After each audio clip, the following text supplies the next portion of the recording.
Yo, magandang araw sa inyo mga kabayan. So, as usual, andito tayo sa sa gilid ng gilid ng sapa. So, ngayon mga kabay, balikan natin yung balikan natin yung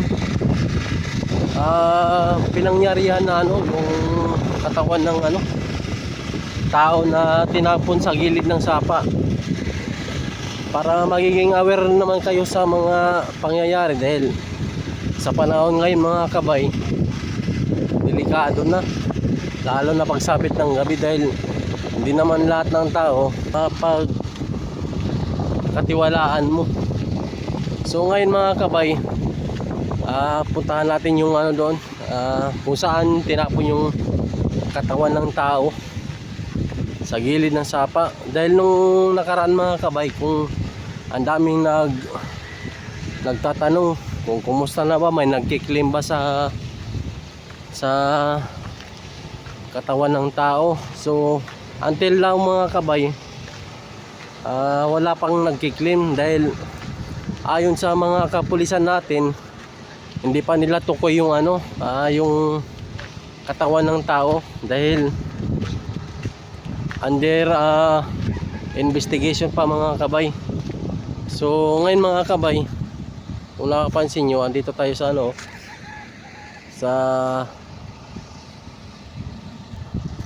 sa mga nagtatanong pala kung saan nangyari. Andito tayo sa sa Purok Size B, Barangay Pangpang, Angeles City, Pampanga. Pakita ko lang sa inyo mga kabay yung yung katawan ng tao kung saan tinapon sa gilid ng sapa. Although hindi man tukoy ng ating kapulisan na kung anong nangyari, pero kitang-kita mga kabay na sinunog siya sa yung parte ng paa niya, yung parte ng katawan niya, yung paa niya, yun lang po ang hindi nasusunog. Tara, ipakita ko sa inyo mga kabay yung yung lugar, tsaka yung lugar na kung saan tinatapon yung katawan ng tao. So mga kabay, malapit na tayo sa pinangyarihan na although hindi naman pinangyarihan, kumbaga tinatapon, kung saan tinatapon yung parte ng katawan. Kung napapansin nyo yan mga kabay, yung puno na yan, mga kabay, dyan mismo malapit tinapon yung yung katawan ng tao.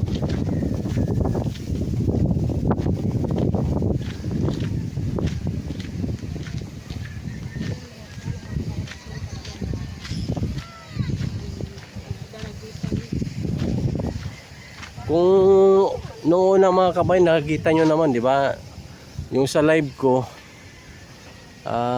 pansinin natin itong puno na yan, tapos may nakalagay na police line do not across. Tapos dito tayo mga kabay, kasi bawal nga lapitan ng bawal lapitan ng mga tao ayon sa mga kapulisan natin. Ngayon dito tayo noon, ayan ayan.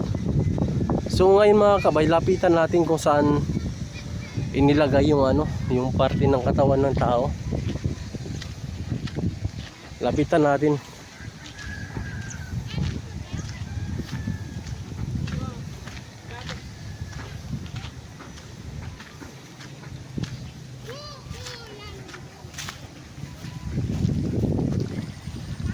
Ay, ito mga kabay, kung napapansin nyo mga kabay, yung itim na sinunugan, dyan po mismo nilagay yung yung parte ng katawan ng tao. Although yung nakikita na lang mga kabay, yung paa ng tao. May iba naman na nakikita yung parte ng di mo na di mo na ma-expect kung katawan ba ng tao, kasi sobrang sunog ng mga kabayan. Sobrang sunog na siya diyan mismo mga kabayan. So ngayon, lapitan natin konti. Kung mapansin nyo mga kabayo, talagang malakas yung apoy kasi umaabot dito. Umaabot dito yung apoy niya dahil may sunog oh. Dito mismo nilagay yung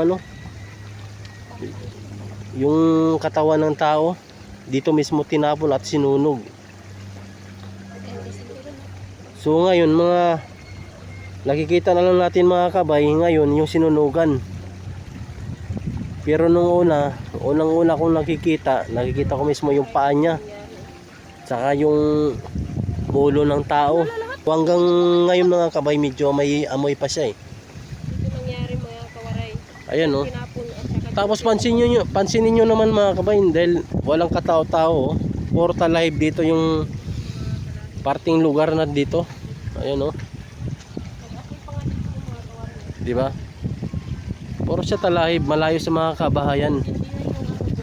Kahit dito malayo na siya, tatawid pa ng sapa. Kaya di mo talaga mapapansin mga kabahin, dahil kung once na dito ka talaga na magsunog, di ka talaga mapapansin dahil tago. Ayan oh. mahirap siya magbuka. Tago siya. Ayan oh, sobrang lalim diyan oh. Ayan oh. 'Di ba? Sobrang lalim. Kaya payo ko sa mga magulang natin, sa mga magulang diyan, sana maging aware tayo sa mga anak natin na kung maaari lang sana wag natin sila palabasin pagsapit ng gabi, dahil di natin alam yung panahon. Di natin alam yung isip ng tao. Ito oh. Kahit sino mga kabay, talagang di ka makikita dahil sa sinusunugan oh. Ayan oh.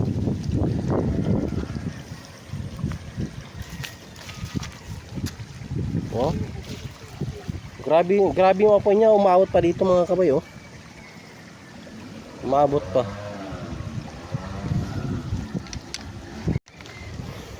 Ayan oh. Malamang mga kabay dito sila dumaan oh. Tapos dito pababa oh. Yan. Tapos pumunta doon. Doon oh. Ayan na, sa sunugan na yan.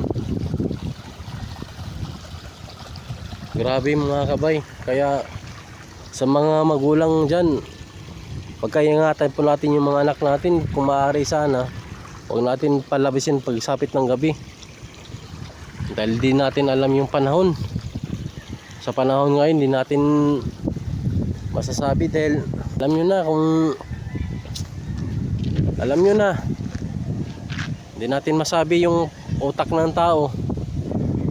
So ngayon mga kabay, itong parte na yan papunta ng yan, Marikimol. Tapos yung lugar na yan dyan mga kabay, Barangay Amsig. Tapos papunta naman to sa Anunas. So ito na mga kabay, hindi pa siya natapos na gawing kalsada. Pansinin nyo naman ng lugar mga kabay. Sino bang mag-aakala na yung sinusunog doon ay tao pala? Tingnan mo, ang layo ng mga kabahayan. Puro mga talahib, sagingan.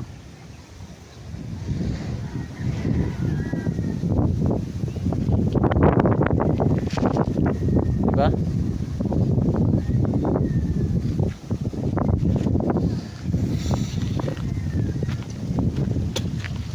So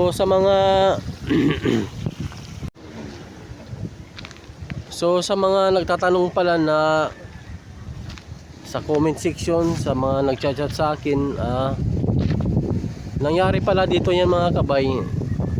Dito yan sa ano, Angeles City, Barangay Pangpang, Purok Size B, Pampanga. Sa mga nagtatanong pala, kung may nagkikilim ba sa ano, sa katawan ng tao na tinapon dito, hanggang ngayon mga kabay, under investigation pa lang ng ano, kapulisan natin. Hindi pa nila matutukoy yung ano, pangyayari.